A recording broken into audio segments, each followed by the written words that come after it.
Olá, você sabia que a sífilis é uma das infecções sexualmente transmissíveis mais antigas e ainda hoje representa um desafio para a saúde pública? Apesar de ser tratável, a falta de informação e o preconceito fazem com que muitas pessoas não busquem o diagnóstico e o tratamento adequado. Neste vídeo, vamos conversar sobre o que é a sífilis, como ela se transmite, os sinais e sintomas em cada fase da infecção, além da importância do diagnóstico precoce e da prevenção. Informação é o primeiro passo para proteger a sua saúde e de quem você ama. Fique com a gente e descubra como podemos juntos combater a sífilis. Olá, eu me chamo Andrena e eu vou falar um pouco sobre a sífilis congênita em Porto Alegre.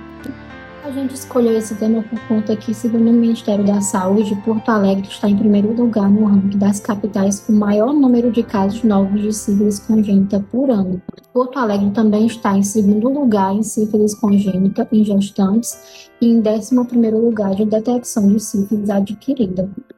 Eu coloquei um quadro aqui para mostrar as taxas de incidência de sífilis em Porto Alegre em comparação com a média nacional de 2018 a 2023. Como podemos ver, a taxa de incidência é em média de 7 a 8 casos por mil nascidos vivos, enquanto Porto Alegre registra mais de 10 casos por mil nascidos vivos, chegando até 14 casos em 2022. Porto Alegre apresenta uma alta taxa de sífilis congênita devido a uma combinação de fatores estruturais, sociais e de saúde pública, que acabam impactando diretamente na prevenção e no controle da doença. O primeiro fator é a vulnerabilidade socioeconômica, pois áreas com menor nível socioeconômico acabam tendo menor acesso aos serviços de saúde, o que acaba evidenciando desigualdade no acesso ao pré-natal e o tratamento adequado. Outro fator muito importante é os desafios no sistema de saúde, pois muitas vezes acabam faltando os testes e o medicamento. Isso acaba afetando o diagnóstico precoce e o tratamento. Outro fator é a falta de diagnóstico e tratamento adequado, pois muitas vezes as gestantes só realizam o teste no primeiro trimestre e acaba que não é repetido no terceiro trimestre, como é recomendado. Isso acaba resultando em casos não diagnosticados e evoluindo para sífilis congênita. E em relação ao tratamento adequado, muitas vezes a gestante vão sozinha para o pré-natal, os parceiros não acompanham. E acaba que quando a gestante testa positivo para sífilis, só ela faz o tratamento, o parceiro não, o que acaba facilitando a reinfecção. Outro fator muito importante também é o estigma e a desinformação.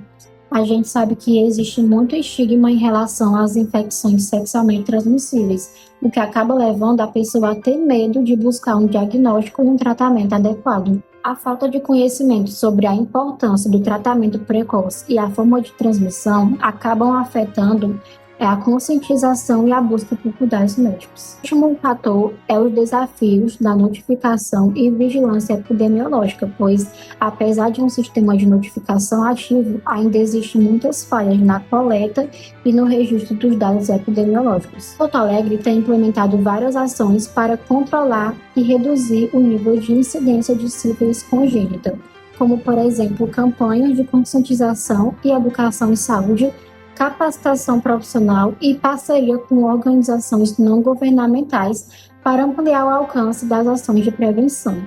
A sífilis congênita em Porto Alegre continua sendo um grande desafio para a saúde pública, devido a barreiras no acesso ao pré-natal, tratamento inadequado e desigualdade social. Para melhorar a saúde materna e infantil, são necessárias estratégias integradas, focadas na ampliação do acesso, diagnóstico precoce e tratamento oportuno. Olá, me chamo Gislaine Miranda da Silva. Eu vou falar um pouquinho o que é a sífilis congênita.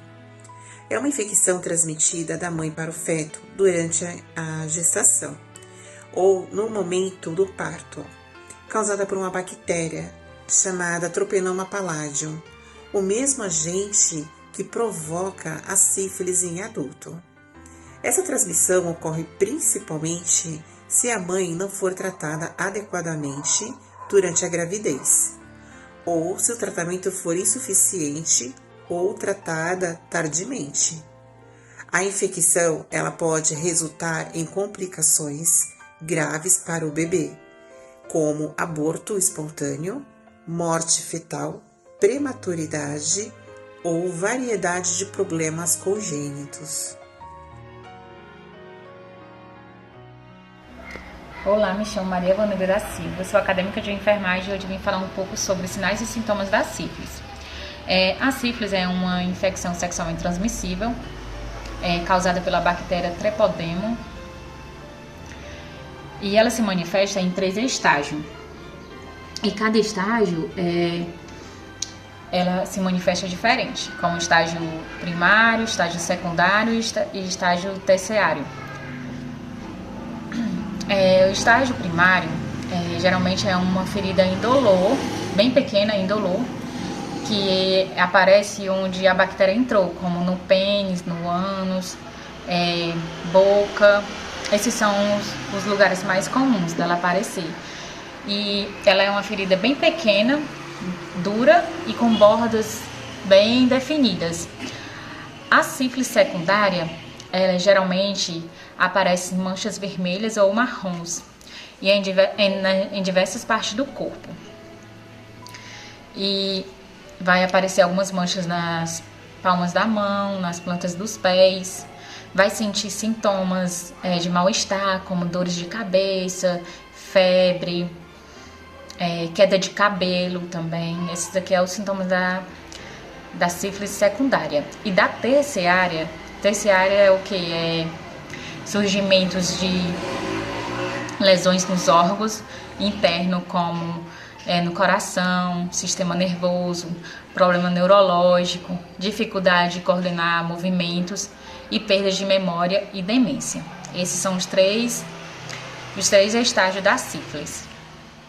Olá, vamos falar sobre um tema de extrema importância para a saúde pública, a sífilis. O nosso grupo está abordando os aspectos fundamentais para o controle dessa doença, começando pelos métodos de diagnóstico que têm se tornado cada vez mais acessíveis e eficazes, permitindo a detecção precoce e o tratamento adequado.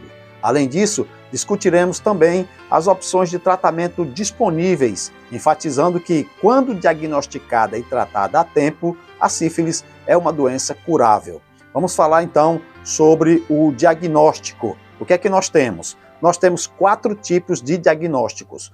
Primeiro, exame clínico, que é a avaliação das manifestações clínicas, como a presença de úlceras, lesões e erupções cutâneas, que é crucial, especialmente nas fases iniciais.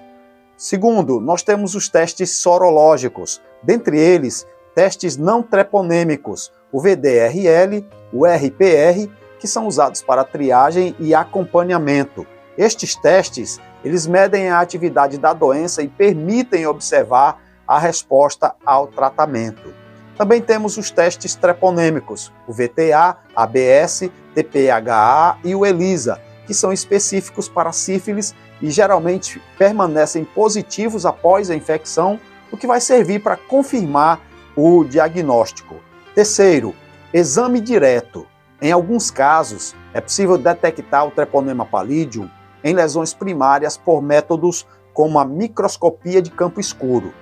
Quarto, testes rápidos. Estes testes eles são úteis para a triagem em locais com poucos recursos e permitem diagnóstico inicial com um método menos complexo. Falando agora sobre o tratamento da sífilis. Nós temos, primeiro, sífilis primária, secundária e a latente precoce, que é tratada com a penicilina benzatina G, uma dose única de 2,4 milhões de unidades por via intramuscular, é o tratamento padrão. Existem as alternativas para os pacientes alérgicos à penicilina, que podem ser usados antibióticos como a doxiciclina ou azitromicina, mas a penicilina é preferida especialmente em gestantes. Segundo, sífilis latente tardia ou de duração desconhecida, tratada com penicilina benzatina G, 7,2 milhões de unidades, administradas em 3 doses de 2,4 milhões cada, uma dose semanal por 3 semanas. As alternativas é a doxiciclina ou tetraciclina, que são opções em casos de alergia, mas devem ser usadas com cautela. 3. Sífilis terciária, não neurológica, é tratada com penicilina benzatina G, 7,2 milhões de unidades divididas em 3 doses. E por fim, nós temos a neurosífilis e sífilis congênita. A neurosífilis requer um tratamento com penicilina cristalina intravenosa por 10 a 14 dias. Já a sífilis congênita, recém-nascidos de mães infectadas, são tratados com penicilina G cristalina intravenosa, conforme o protocolo. Bom, nosso objetivo foi trazer informações claras e práticas para aumentar a conscientização e promover ações efetivas de prevenção e cuidado, ajudando a reduzir o impacto dessa infecção em nossas comunidades. Olá, eu sou Júlia Batista. A sífilis congênita ela pode ser prevenida por meio de, principalmente, o pré-natal de qualidade, né? As gestantes elas precisam ser testadas pelo menos no primeiro e no terceiro trimestre da gestação e em situações de risco. Também é uma forma de prevenção o uso correto da camisinha, o uso correto e regular da camisinha masculina ou feminina, que é a única forma de evitar a sífilis, e também o acompanhamento do parceiro sexual da gestante.